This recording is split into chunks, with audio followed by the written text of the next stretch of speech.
تفسير سورة النور آية بناني أندورو. أعوذ بالله من الشيطان الرجيم.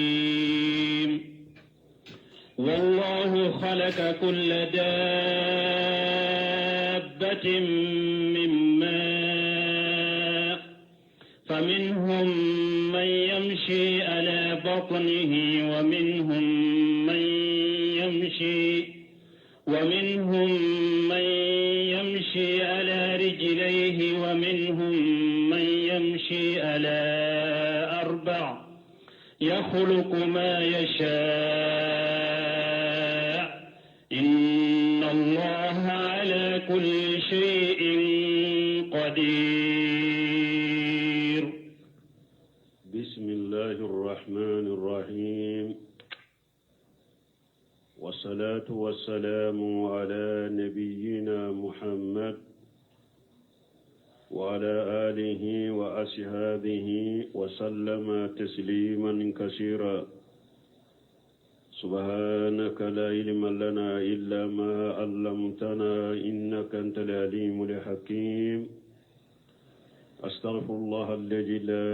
إله إلا هو الحي القيوم وأتوب إليه. اللهم انفعنا بما علمتنا وعلمنا ما ينفعنا وزدنا علما. بي سبيري سوية هجرية باكلي أني كمناني أني بيناني أني سبا شهر ربيع الثاني مين هجرة سانكالونانينا بيسويني وشغينا دي ميلادي نصاروكا جاتي بافلاني مغاني كلي سانكالو تاني كلنا بيسويني وتاني سباناي ambe bako jikurni golofula masjid salam kono. A'udhu billahi minash shaitanir rajim. Wallahu khalaqa kulla dabbatin min ma'i ila akhiril aya. Ni aya min kalana yadhkuru ta'ala qudratuhu tamma ala baka sheba ya dafale abo fuanye وسلطانه العظيم أنا كم سيبا في خلقه أنواع المخلوقات على اختلاف أشكالها وأنواعها وحركاتها كو على دي دنفن بدا دنفن نونيا بي منونو وتكلني كاليتي لا وتكلني نونيا لا وتكلني la maga chogola utekelenye sabati chogola mimma iwahidi mi abedara kaboji kelena. Wallahu khalaqa kulla dabbatin mimma ala de masaye aye danfen bedda kabo jidela maniji faminu man yamshi ala batanihi kalihayati wa mashakalaha danfen ndo be ulu be tama u kono de ka komi sa anu ulu na ɲɔgɔnnaw u dara ka bɔ maniji de la me ulu be tama u kono de ka wa minhum man yamshi ala rijlayn danfɛnw dɔ be ulu be tama siɲɛ fila kan kal insani wa kathir min at-tayr komi hadamaden ani kono ulu be taama siɲɛ fila de kan. wa minhum man yamshi ala arba'in danfɛnw dɔ be ulu be taama siɲɛ naani de kan kal an'ami wa sha'iril hayawanati komi baga minnu maralen b'an bolo ani bagaw tɔ ɲaamew misiw baw sagaw ninnu be taama siɲɛ naani de kan ani ulu n'a ɲɔgɔnnaw. يخلق ما يشاء على دبفندا من دالي على جيا أي بقدرته ناك الشيء لأنه ما شاء كان وما لم يشاء لم يكن بس قال نمين كدي على ودبك ni manda ye oteke bo ala de masai mani jikele ni danfe be da be bora mani jidela mani jikele me a si cogo ni si cogo te kelen do be tama ukonoka do be tama sen fulaka do be tama sen nanika danfe undo yere be puru kulu ye inyala ni nya mandi kosobe de tanki u kammise ube dugu kola kay tese ko muye har kuye akagele inna allaha la kulli shay'in qadir ala bese fembela fembe donc mogo ko janto ni ko nana aya wala cogo mi ube hadisa wala cogo ni kafo cogo la do ba fo inna allaha la ma yasha'u qadir parce que do nu ye arabu kan do doro u yere tanko ka arabu kan do ni ngu yere to bolo kata mu do fo u mana qur'ana lo cogo la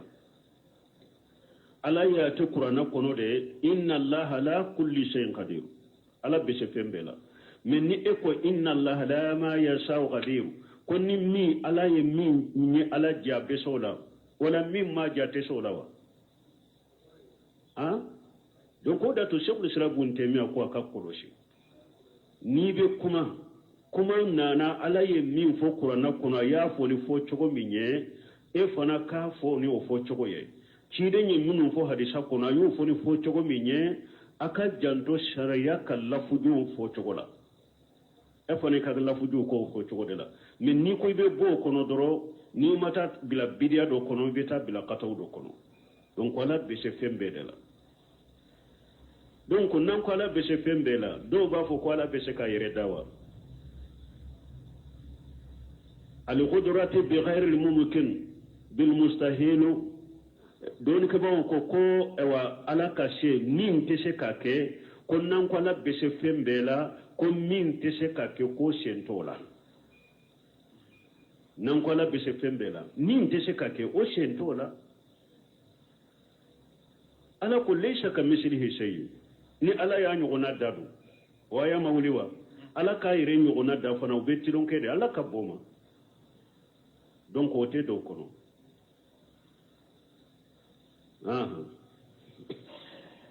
لقد أنزلنا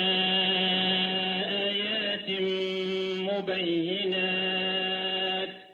والله يهدي من يشاء إلى صراط مستقيم ala ba sabatanyi masamin koro talendo ko ale ala de qur'ana jigi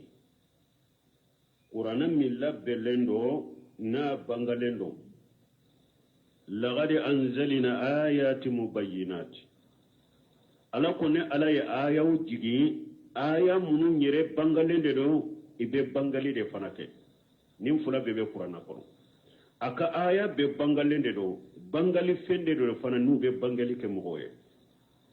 يقرر تعالى أنه أنزل في هذا القرآن من الحكم ألا قولي جنين القرآن كنو كيرون دو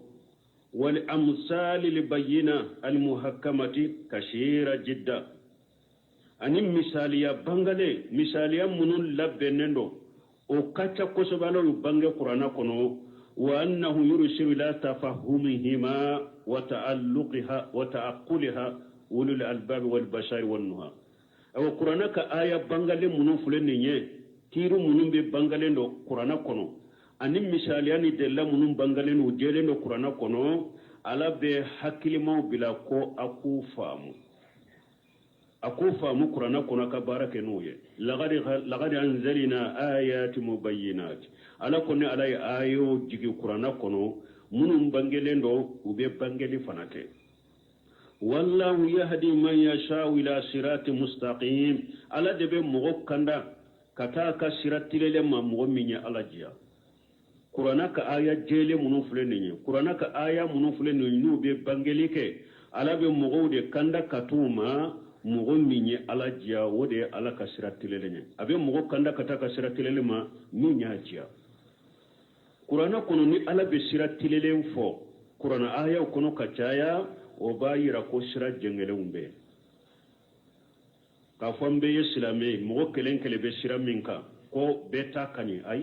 siratilele ndebe ni ala me qur'ana kuna ba fo siratilele sira jengele mbeo ayo je ya yawre kono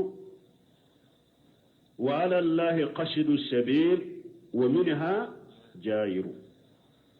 ako siratile le wulu be tilene alala ni siraw do be wulu jengade no awa nu do nu kono fana bi jenge ka bo alala koy ite she alama ubu le sayro mi o ye jannaba tasumade ويقولون آمنا بالله وبالرسول وأطعنا ثم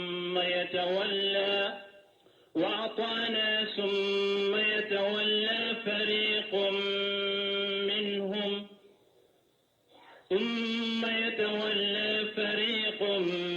منهم من بعد ذلك وما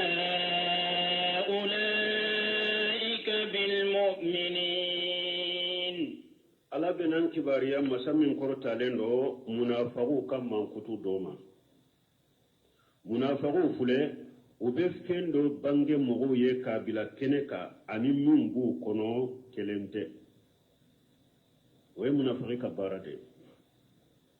munafiqu bayira keneka ko ululli manani cide nye ulube cide de bato ulube cide de ko mi ala yere binu kam man kutufo ini kana nyogon soso fenna ko kata qur'an la gede ini e kana nyogon soso masaila dola ko kata hadisan la gede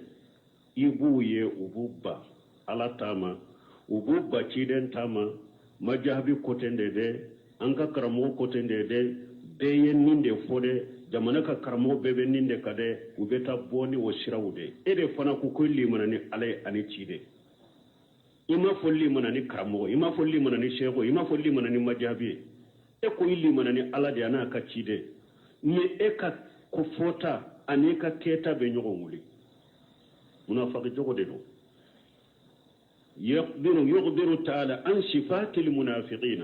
على بنان كبار منافقون كم من قتلا الذين يجهرون خلاف ما يبطنون ولون نوب فندو بانغي نينتو كونو نيمبو كونو وبوتانا دي بانغي يقولون قولا بألسنتهم وبكما دوفونو نيني نينتو بسكون كونو ويجمعي ويقولون آمنا بالله وبرسوله munafago ba fo unena ka bange mogo ye alli manani alaye awli manani cidenye watana antugura ala ko antugura ciden ko ambe tu ala de ko ambe tu ciden de ko ubenni fo unena de ubenni bange mogo ye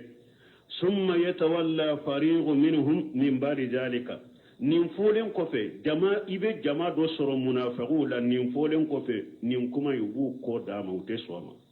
utake waleke ubu koji kumai ma utake waleke wama ulaika bil mu'minina ala yere konno nun tigla mote mu'minin ye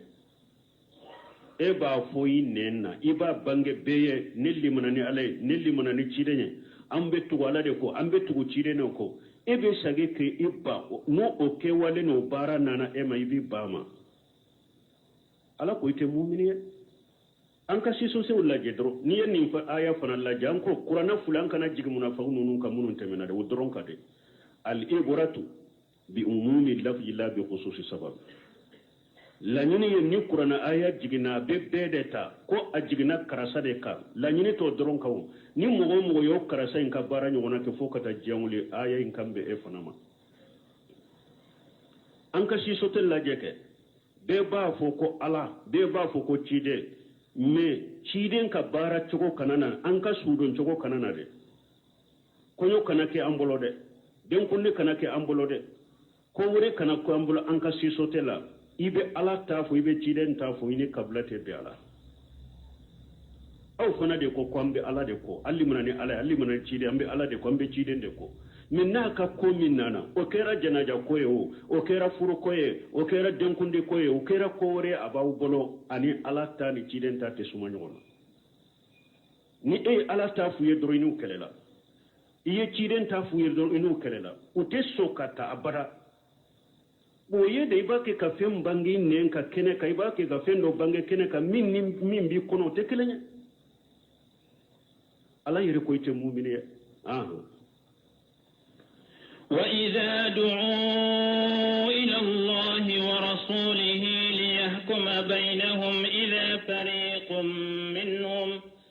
إذا فريق منهم معرضون. الله يقول تقولي وإذا دعوا إلى الله ورسوله من فلك بانجك بلا كنكت كولوا لمن على لمن يتشيدني كوبتو على كوبتو تشيدنكو نيو ولي كتا علامة ما نالك كتابو كودو بلا نيو مغدو تشي ube kodo biladini etche ama nyogon famu ala ikuma ankata qur'ana laje wa rasulihi nukuma ankata kiri tige chiden fe na yasro chiden be nyana mayala ni chiden te nyana mayala iko ankata chiden ka hadisa laje li yahkuma bainahum puru ika kiri tigu ni nyogonje ni mogodo yo nyogon soso fendola iko yu wele ko kana alama ukana qur'ana ma ika kiri tigu ni nyogonje ni qur'ana nuyu wele kana chide ma ko chiden ka kiru tigenu nyogon ube chiden ka hadisaw ija fariqu minhum mu'ridun ibe jama kulu do sorola ubupa ko neni ka qur'ana laje e ka kitabu ira baga de ne neni e ka hadisaw laje e ka hadisa ira baga de ne ni de be ko e fona de ko el mu'min ala ka kuma de fulen ni wele katala tamadrube ba bun kasiru ko chogodi أي إذا تلبوا إلى اتباع الهدى فيما أنزل الله على رسوله نيو ولكو كتو كندكو على يمين جيغا كتشيدنكا كو كتو أوكو أرادوا أنه واستكبروا أبو باما أبو يربونا في أنفسهم عن اتباعه أبو يربونا أبو يربونا ويربولو وتسو كتو تشيدنكاكو وهذه كقوله تعالى بنكسركم نبكمي على كما وري ألم تر إلى الذين يظنون أنهم آمنوا بما أنزل إليك ألا كتشيدي إما اللجلك كتام مغميك كبكوما مغمون بغلونفو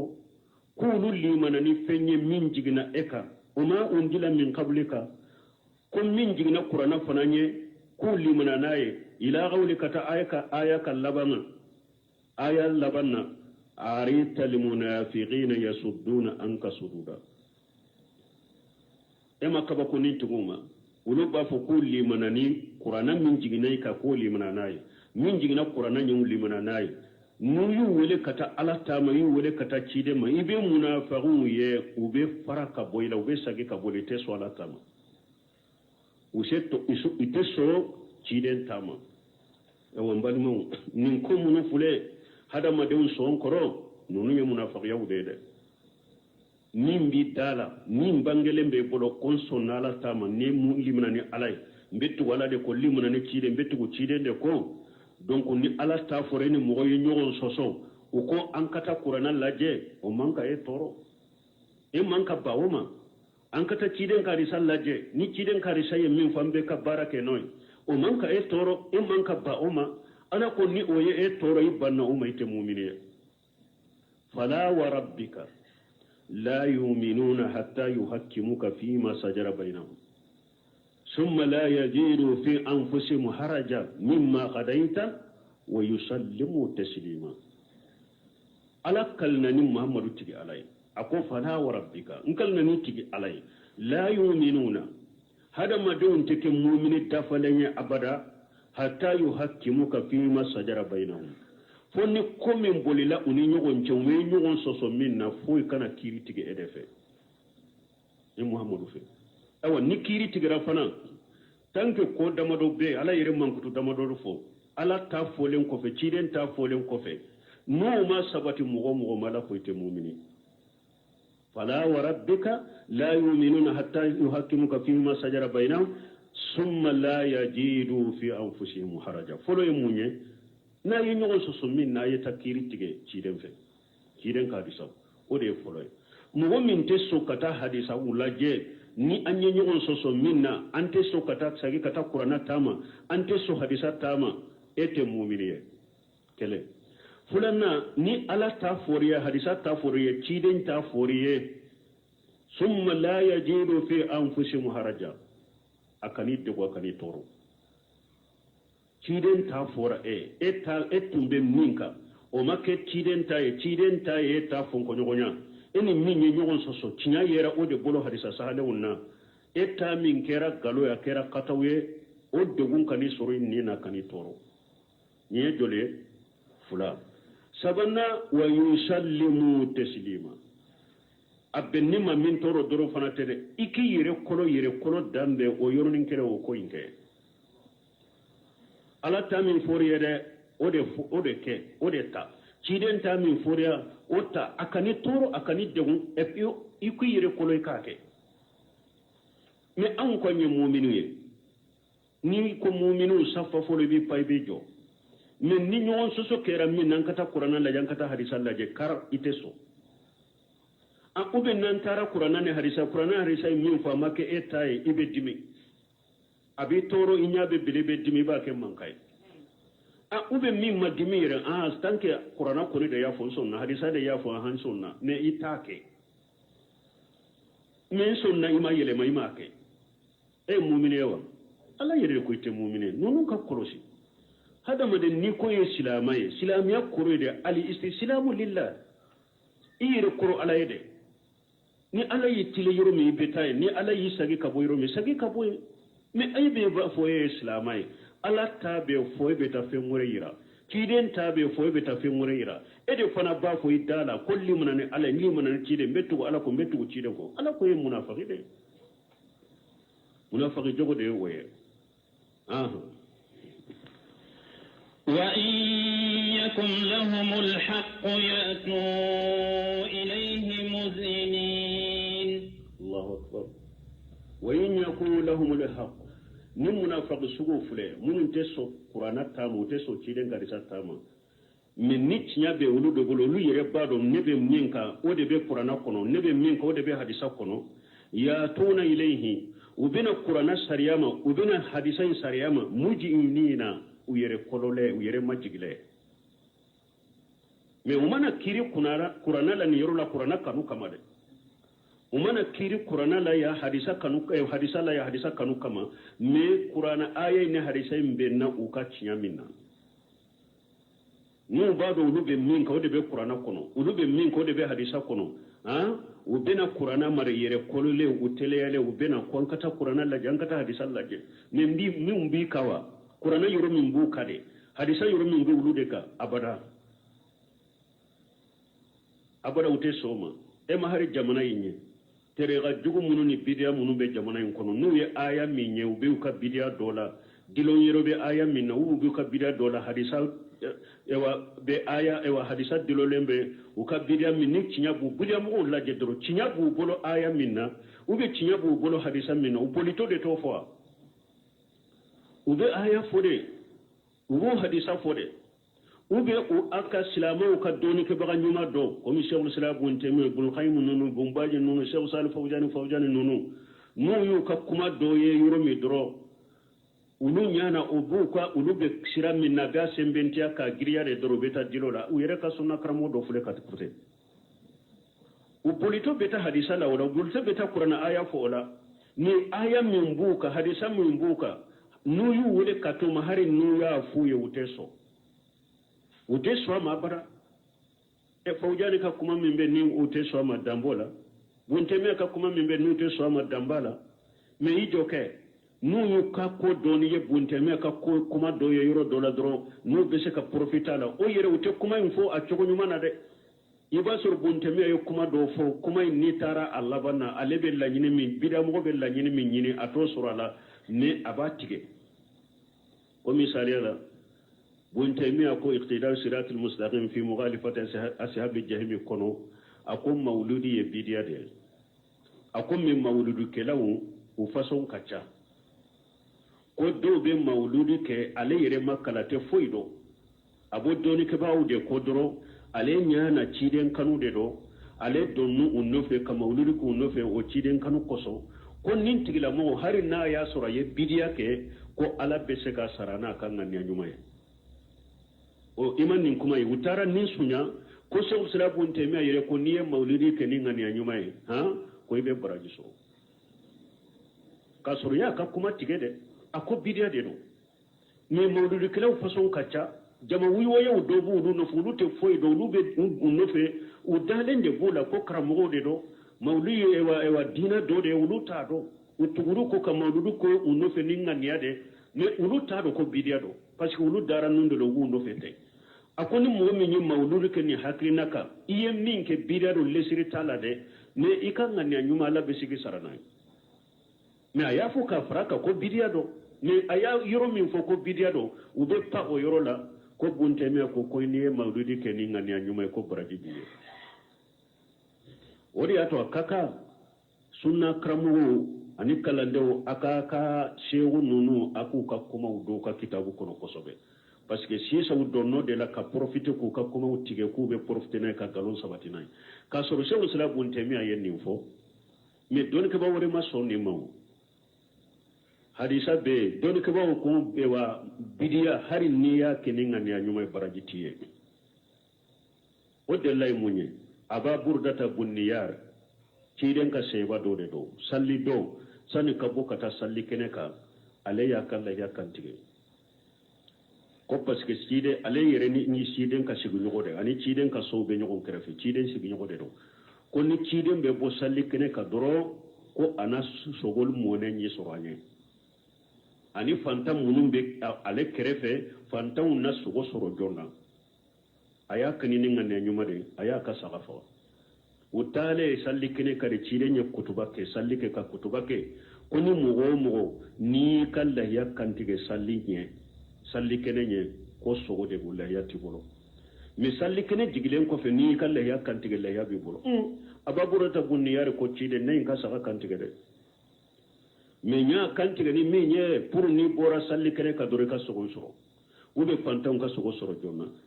me cide nya sabata ka koy baraji biyewa ako saatu ka saatullah mi akoy ka sagawa sogo de bi bolo sogo sempulu de bi bolo la yate ni ma fa ni ngani anyuma yo me cide ko sogo de bi bolo la yati bolo de sogo de bi bolo awa ako cide masaga de ni wore bi bolo yali ni o kanti go be se kala ya prasi bonya ko asagira ka saga wore de kanti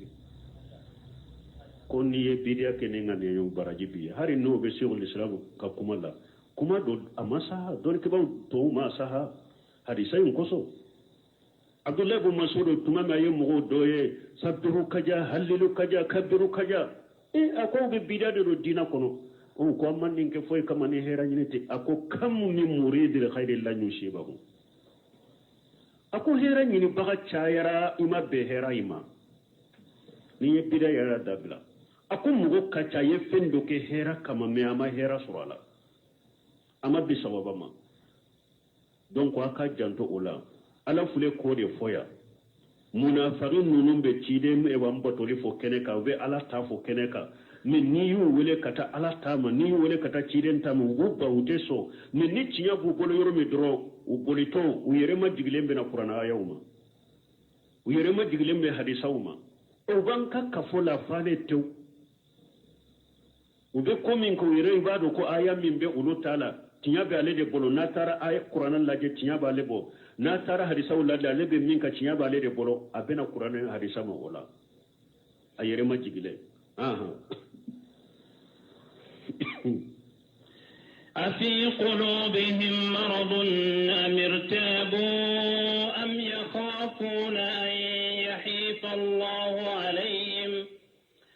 يخافون أن يحيف الله عليهم ورسوله بل أولئك هم الظالمون أفي قلوبهم مرض من النوي ولكو كان كيريتيجي تشيدن في وكان كيريتيجي الله تعالى نو تسو نو لبا في أكاكا بلا كنتيجو أني لا دو أني قوانين الوبية ولبا في أكاتا كيريتيجي ولودلا أنا كم من بين نينكيو وي أفي قلوبهم أفي قلوب مرفولو يا لا منافقة بود بسكون كن ونو بين نينكي بنا دبولا وا مو من بين نينكي سكو كي ولا سكو نينكي على تايتسو تشيدن تايتسو يا لا وتغلا مو بسكون بنا لندروا كله amurtabu ubo tigila mo shikalende be silamiya sariya inawa nu te so kana qur'ana sariya ma nu te so kana ciden ka sariya ma iyala bana de bu dusukun kono wa nu maso ube ushikalende be silamiya sariya talawa fula am yaghafuna an yahifa Allahu alaihim wa rasuluhu ube ulu be sirade ala kana ulu tonyo kiri la ciden kanu tonyo yalo be sirade wa ko ala ta ye jengede ye uluka ciden ta ye jengede ye uluka tora de uluka yala ode ya to maso ala ta mu maso ciden ta mawa bal ala ko ni site ulaika humuz zalimun nonu ko ni mo de dro to nyali kala ude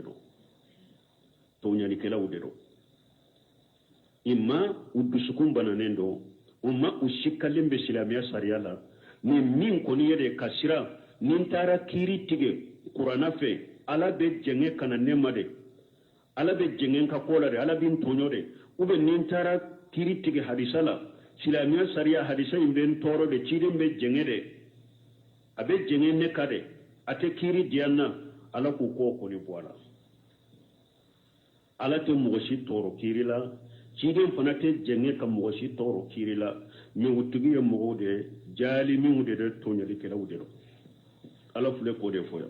ewa mogo ni maso ala tama maso ciden tama nin ko saba dola kelen de bi dusukun kono imma ewa bana bi dusukun kono ye munafiqe imma e sikalembe silame dina sariyala imma e jatela ciden be jengede ala be jengede kirula ciden be jenge kirula odi ya to imata sino mumbi bali kata ala tama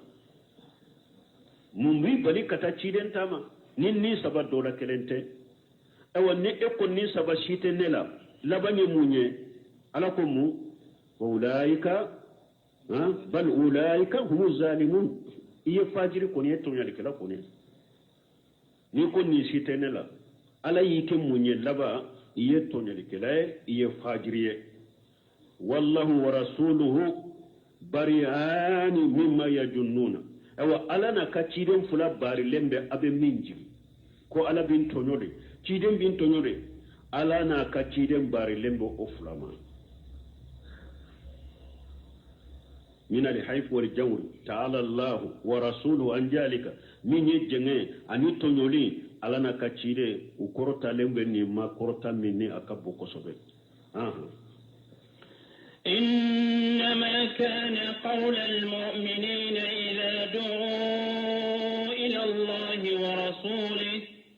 إذا دعوا إلى الله ورسوله ليحكم بينهم أن يقولوا سمعنا وأطعنا وأولئك هم المفلحون ثم أخبر تعالى عن صفة المؤمنين المستجيبين لله ولرسوله ثم علي منافقون كما كتفوا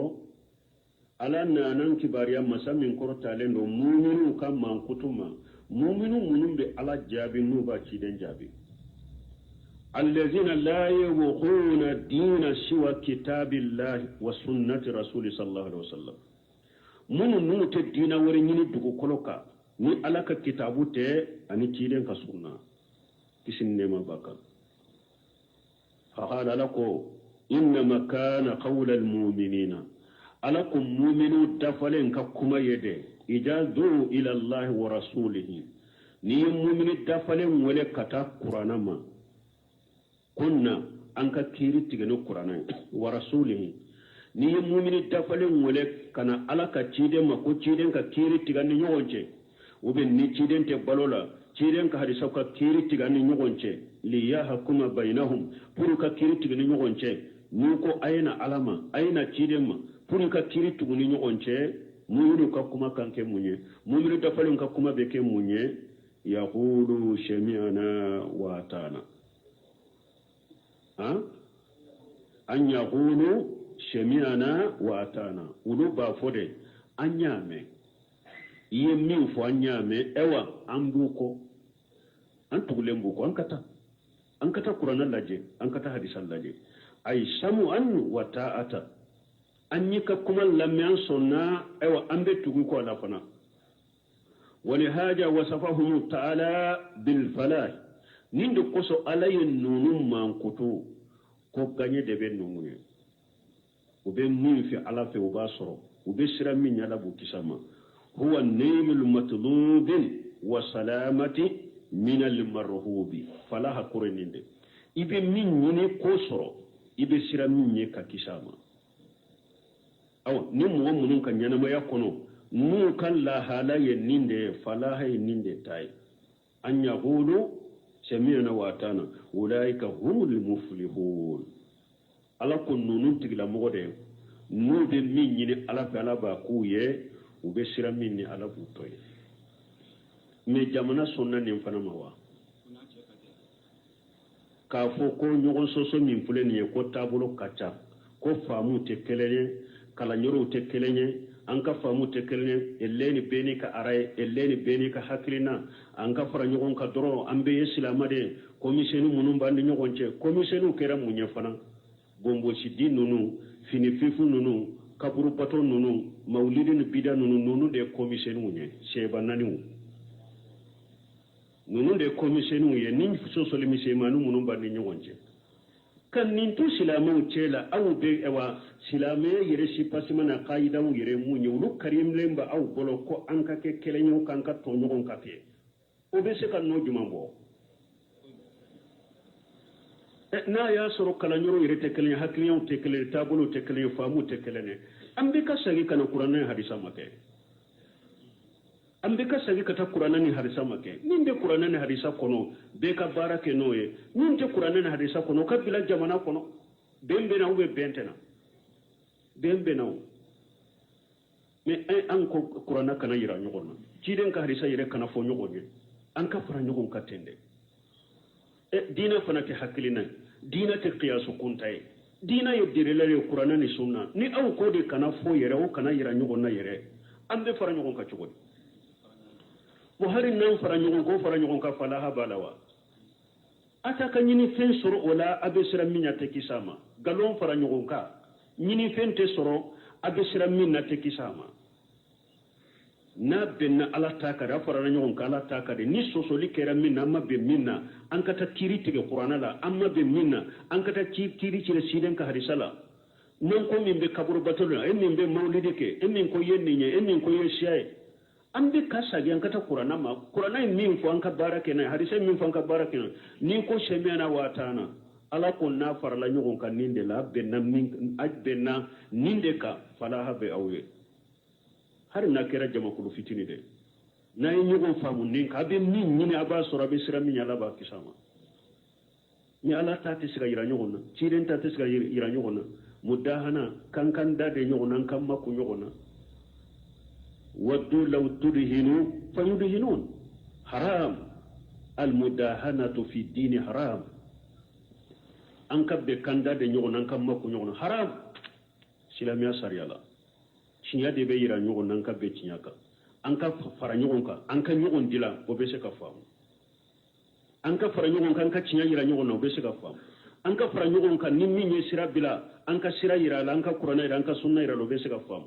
mais an kana ɲɔgɔn sabute dɛ an kana ɲɔgɔn lagosi dɛ an ka da de ɲɔgɔn ɲa de fɔnko ɲɔgɔn na misɛnnin minnu bɛ an ka mako la de an ka fara ɲɔgɔn ngalo fi kirikiri a tɛ foyi dila fana ومن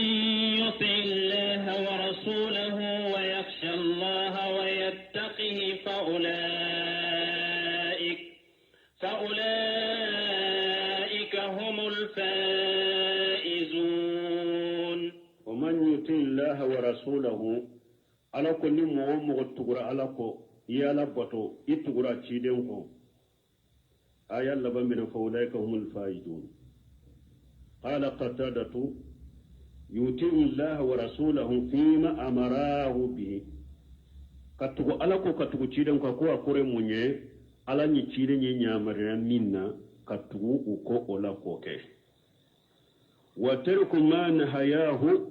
anhu aw ala na ciden ni bali minna iko toye wa yakhsha Allah fima mada min junubihi ika junubu munun temena ibolo fana israna alanye o junubu inkoro ويتقيه فيما يستقبل جنوبون منهم بني شيما إسرنا على نيفنا كير كروسي جنوبون ناتوما جنوبو كنيسو قتادة أيني آيات توسيرين جودلا ومن يطيع الله ورسوله نمو من تقرأ على قوانين تشيد وفلاين يامرني من ياكي ويبال منا يا توي ويغشى الله جنوبون منهم تمنا يبلو إسرنا على يو جنوبون كتوبي كتا علما ويتقيه إيري كروشي إيشي تولا جنوبون منهم بنافنا إيري كروشي كان بلا جنوبولا فأولئك هم الفائزون نمو منهم كيرا ننتقلا نونون تجده نيسرو بغاية نوبي نيرسو على في يعني الذين فاجوا بكل خير نونون ده هرب بسرو هرب وآمنوا من كل شر في الدنيا والآخرة نونون تجلا مودة حيا حكلي شجي سرو كابو جنا تورما أن الله غرا تورو نمو منهم كيرا ننتقلا كاتو على كو كاتو تيجي كو ala ni cide ni afula ufula ya unya mare minya akoke ala ni cide ni balilike min na ko toy junubu munun temina bula ka tobe ka bola junubu munun be nyeshi awma ashi tola ka yire koroshi akana ala sosoke ni mugo yenninke jamakulu yenninke nunun tigila mugo de yenni soro bagawu yen nunun de hera be soro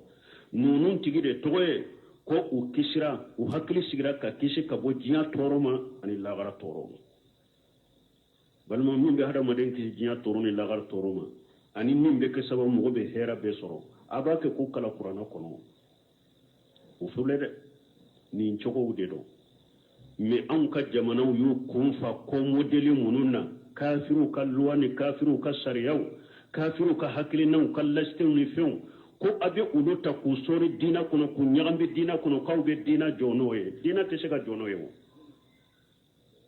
dina koni be jo qur'ana ni sunna be na nyefew ni dersu serama domi dina koni be jo ni qur'ana ni hadisani ni dina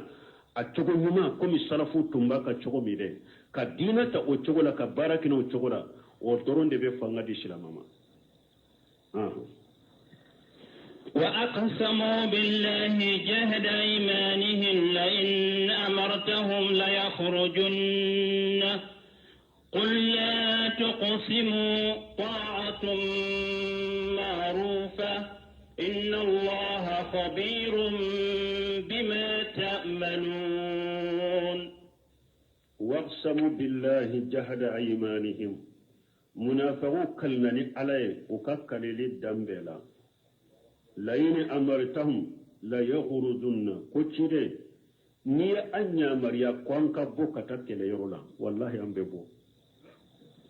وكلنن كده كلنا كلي داندي ككلرين جليا كوني تشيد نيونو نيا مريا كو كبو كتكلا يرو كلا يرولا كو ببو قل ألاكم محمد رفوية لا تغشموا أكنا كاليسا batolin be ala ka nyamaru kan batu be ciden ka nyamaru kan batu o ma se kali le chaman mo akana kali aka kali ni munu fulen ni nunu ne galon kali lude pasi munafaqi fana ta man na kala halai ni de kali le chaman inde wode kadai kuma fodo wallahi kuma fora billahi kuma fora tallahi ala batu ma se kali le mo la tusimu akana kali ta'atu marufatu توصير فلا بيننا بونك سيربلو أكو توصير فتاة معروفة أكنا كلي هرني أو كلنا أني أنت دا أو لو أو كبتو تشغو دونين دو أو بألا بتو منافق بتو تشغو دلا أو بألا منافق بتو دي أبي تشيدن كمنافق بتو دي أو كبتو تشغو دونين دو منافق دي يدا أو يه أكبتو تشغو دونين دو هري أكنا كلي هري نا كلي لا أم أنت كلي منو بس لا أو كبتو تشغو دونين دو كبا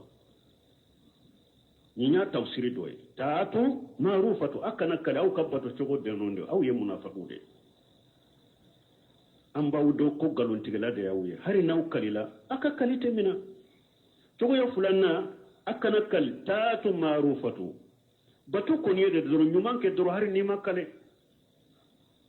مين نيومان يدرو كبارا نيما كي درو هاري نيما كالي نينا توصير ولي درماني ساري بنين توصير دي taatu marufatu akana kali amase kalilila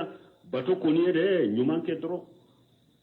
ala ko mi ake doro ciden ko mi ake har ni makale wodi batoy inna allaha ala qabiru bima ta'maluna abe barake ala babe do abaka barake ta bedo amma she kalilimo ay nyumanke doro ni mo mi nyumanke har ni makale ala bi ka barado abisara قل أطيعوا الله وأطيعوا الرسول فإن تولوا فإنما عليه ما حمل وعليكم ما حملتم وإن تطيعوه تهتدوا وما على الرسول إلا البلاغ المبين قل مهمر فويه أطيعوا الله وأطيعوا رسوله ayettugo ala ko akatugo ciden ko ala ta ye min ye ala ye min fo yake ciden ye min fo awye ayake ala ya bali min na ya toye ciden ya bali min na ya toye fa in tawallaw na ya kodi oma ala ya unyamara min yo teke ala ya bali min o de beke ciden ya unyamara min o teke ciden ya bali min o de beke na yo de ke aya kodi ka bola batoma aya kodi ka bo ciren ka nyamar kan batoma fa inna ma alayhi ma hum bila alayhi mun bila ciden ka la ba ciden yin ka ode la koy ode be ciden ka ala be ciden yin ka ode la o ye munye la shiri alayhi mun bila ciden ka aka ciden yan lashe ala ba le yin ka ode la lahara awa ciden yan lashe fana wa alaykum ma hum militum min fana be aw ka ala ye min doni bila aw fana ka o de be afana ka lagara ala ba aw fana nyini ka o de la mun ala bo nyini ka mun na ciden tugu nyonya wa yawma yunadihim fa yaqulu ma jaa ajabtumul mursalin yawma al-qiyamah do be jolo qiyamah keneka ala be wala nye ciden munun ci aw ma yu jabi munna fala nishalanna alladhina ursila ilayhim wala nishalanna al-mursalin ala ko ciden ciraw munun made qiyama u be nyinin ka ciden fana be nyinin ka ya shewa donc min be ciden ka wayella sirila le ya take nin fana be auka o de be auka qiyama de mana ala ka u nyinin ka ciden nin fawu ya ke ba uba make o de ba u fana kala gara koy wa in tutihu tahtadu iyai nin mo o tugura ciden ko doro kandara na matu ciden ko do an fili lendo wa in tutihu tahtadu ciden tugu nyogonya ye kanda sababu de nu tugura ciden ko ayu nyamariya minna uyake ayu fatanya kabo minna uyato tahtadu akandara وما على رسول إلا البلاغ المبين أو فويت تشيدن كان لا سليت لا سلم من بانغالو تشيدن يوفنا كفنا أيا لا شيء كبانغ ما فويتو وما هو على الغيب بالدليل على يركو قيب من ديرا تشيدن ما وهم من ديرا تشيدن ما قوا ما كبغيلوه كويا أيا بلا شيء أمبا يشتوكو كوني تشيدن تمبي فندو قرانا كونو ko ani jeedi bune harisata ta tuma mi jeedi ya kam musobila anana ciden fe ako mbafin kam musobila ciden koy kanabila ala ko ciden o to fi nafsika mallahu mubdi aya sura be ciden kono ko ni jeedi ye muso yimbila ciden bafu mi ciden tunta fe o kake jeedi kam muso furuli abe sira parce que jeedi bune harisata tumbe ciden bolo uba fo ko ciden dende do tuma me atabanni ala nano haramu yade donc a walela a fa to welela ka sino tumba fo ma jeedi bune muhammad bo abe ciden kono ya sura la ya nyamar yade konni jeedo ya bila ciden de ba furu ciden fana tumbe sira ni alaye jeedi kam muso furu u kona fo ye muhammadu ye aya yere den kam muso furu ciden tumbe sira nin jalagi koro ala ko ciden ma ibake ka fendo dogo yi dusukun kono ne ala bina min bange amba situ ko ni ciden tumbe yoro dogo qur'ana kono ko tumbe ni yoro dogo mi ciden ma foy dogo aya bede lashe nko di atu imam na malik wa rahimahullah al yawma akmaltu lakum dinakum wa atmamtu alaykum ni'mati wa raditu lakum al-islam dinan ni aya tawsir imam na malik ko man lam yakun yawma dina falan yakuna al-yawma dina akon ni aya jigido ciden ka arafa dole arafa ciden ka hiju laba ako odo finwo fintunte dina in kono ko bi o tesika ke dina ko bi o tesika ke dina imam na malik ko tuguni ako man ahdasa fil islami bid'atan yaraha hasanatan faqad jama anna muhammad qad qana risala ako ni mugo ye ko kurata ka donin dina kono bidiya e yere fana bolo ko ni nye bidiya de me bidiya nyuma de do ako har ne mafo ko ikalla halani ka kewale ya yere ko muhammad jamfanti de ko parce que bidiya min fulen ni ne ba ke akanye baraji bala muhammadu tumbe ni ndo ko hera bala baraji bala ya dogo de ama allah se de ben allah se sisa mawlidi nunum bebe o de kono ni mugo min nya kede e nya na ko mawlidi e dina do de ko baraji de be surala hari ni ma fu idala de ka kewale ni kala hala ya ire ko mamude jamfanti de ja ka mawlidi fana feti di baraji bala le yo dogo mugo la ma fu mugo wi foi te ciden kanilla serite la selimi bangalende ayo ke fana ko jeya donc atora munye alama fulare fois nimbe ciden ka obaka mimbe au fana ka obauka ciden ta sere yali kera ko shera o ya lashe anyema atotora munye sa anta torantare de mugo kelenkele kiyere jija muhammadu rasulullah mimbe fo na kera silamiya donka e mbalimaw ni bamuru yangalen bi ka kwa bini kantige iko la ilaha illallah muhammad rasulullah bamuru jigna o be ke ko gansare ha bamuru ti kantige tuguni ika kantige limbe toy idonna silamiya kono nin kuma te kuma belebele ba fulade aw be tinan ko nin kuma belebele ba fulabe e dala ciden ta shika irila ala ta shika irila majahbu kode shegu kode jamanan lada kode fakuru shirawde lada wude balimaya de ko sinjini balimaya ni sinjini balimaya ye e wasariya min kari ka dina min ciya mali kono ya dambala o balimaya fana nyana wa hari an kam mo fulo an fakuru ni am mo to balimaya nyuma min tumbu bura ni hinni ni sinji ani nyogom bonya an mununye e wa sunna nana ma tawhidi nana hamba na tawhidi ma hamba na sunna ma ko sinjini balimaya o balimaya yere tan ni nyogon cere nyogon konia nyogon besin konia nyogon hasiriya nyogon dabali nyogon do kasola an fa ko ye nyogon do kasola wori kama dogon ni ko rebe nyogon do kasonga do kama nka wori aya cinya apati do kasola an ka folo mo fule sinji rete balimaya tede an ye fengo fen kan ka demiselara katanka dugula kana nyoro hari ni e wa jandarmu nana mogo mimina ko do ka juru bala ate bo dugu kono mogo bolo ni do bora kala mundo nana karasa ta ko karasa a bila wori fule na temina awla dugu min be anni nyoro cennu ulu yaye aw ma bo kalama unanata sani mogo ka bo kalama nu ulu yaye do nyen ni karasa de bu bolo mobile kono bujo mundo ninde do be wori sara ubaji e bi dogoni ba kele fa kele yere be ba de ba da tuku kasola ko ye ka wori du an fa koro an mo kew du dirima du tere duruma fu bama ko ya konne koroke be so nete siga sigi yakin koroke to nete siga sigi yakin fato nete siga sigi bato a kera uga make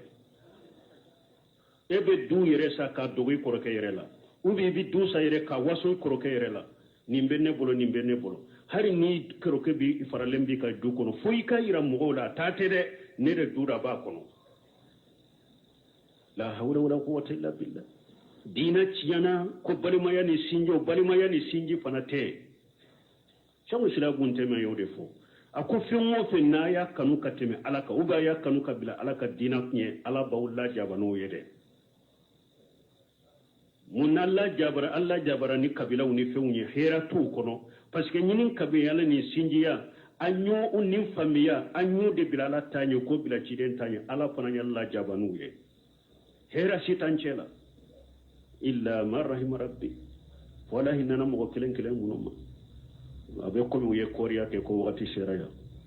ala kasini iranna inshallah subhanaka allahumma rabbuna bihamdika ashhadu an la ilaha illa anta astaghfiruka wa atubu ilayk. تفسير سورة النور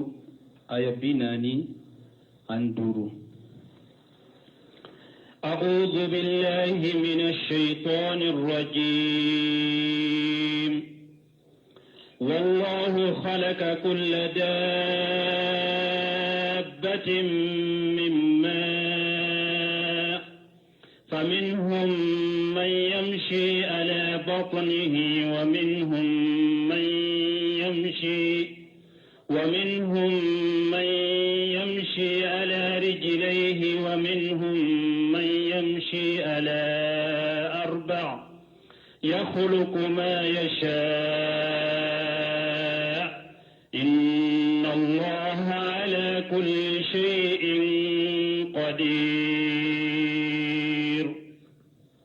بسم الله الرحمن الرحيم والصلاة والسلام على نبينا محمد وعلى آله وأصحابه وسلم تسليما كثيرا. سبحانك لا علم لنا إلا ما علمتنا إنك أنت العليم الحكيم. أستغفر الله الذي لا إله إلا هو الحي القيوم وأتوب إليه. اللهم انفعنا بما علمتنا وعلمنا ما ينفعنا وزدنا علما. بي شبري سويه هجريا باكله اني كمناني اني بيناني صبا شهر ربيع الثاني مين هجرة سانكالونانينا بيسويني وشغينا دي ميلادي نصاروكا جاتي با فلان مغاني كله sankalo tani kelena bisuinye watani sabanaye ambe bako jikoroni golofula masjidi salamu kono. a'udhu billahi minash shaitanir rajim. wallahu khalaqa kulla dabbatin min ma'i ila akhiril aya. ni aya min kalana yadhkuru ta'ala qudratuhu tamma ala baka shebaya dafale abo fuanye wa sultanahu al-azim ana kam masayaba fi khalqihi anwa'il makhluqat ala ikhtilafi askaliha wa anwa'iha wa harakatiha ko ale ala deye danfin bedda danfin noniya be mununu ute kelenye qualité la ute kelenye noniya la ute kelenye la maga chogola ute kelenye sabati chogola mimma iwahidi mi abedara kaboji kelena. wallahu khalaqa kulla dabbatin mimma ala de masaye aye danfen bedda kabo jidela maniji faminu man yamshi ala batanihi kalihayati wa mashakalaha. danfeŋo do be ulu be taama u kono de kan komi saa ani ulu na ɲɔgɔnaw u dara ka bɔ maniji de la mais ulu be taama u kono de kan. wa minhu man yamshi ala rijlayn. danfeŋo do be ulu be taama siɲɛ fula kan kali insani wa kathir min at-tayr. komi hadamade ani kono ulu be taama siɲɛ fula de kan. wa minhu man yamshi ala arba'in. danfeŋo do be ulu be taama siɲɛ naani de kan kali an'ami